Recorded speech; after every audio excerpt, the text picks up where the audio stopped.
یہ جو اہل کفر سے اور خاص طور پر بنی اسرائیل کے یہودیوں سے جو دل میں بغض رکھنے کی بات ہے، اس کی وجہ کیا ہے؟ ان کا کون سا ایسا جرم تھا جس کی وجہ سے ان کے ساتھ اتنا فرق رکھنے کی تلقین کی گئی ہے؟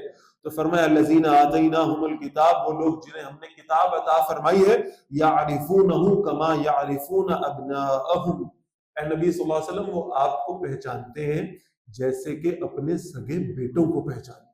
ان کے سامنے آپ کی نشانیاں بالکل واضح ہیں، یہ تورات و انجیل میں آپ کے متعلق پیشن گوئیاں پڑھتے ہیں، اس کے باوجود بھی آپ پر ایمان لانے کو تیار نہیں ہے۔ وَإِنَّ فَرِيقًا مِّنْهُمْ، اور بے شک ان میں سے ایک گروہ ایسا بھی ہے، لَيَكْتُمُونَ الْحَقَّ وَهُمْ يَعْلَمُونَ، یقیناً وہ حق کو چھپا رہے ہیں حالانکہ وہ اس کو اچھی طرح جانتے ہیں۔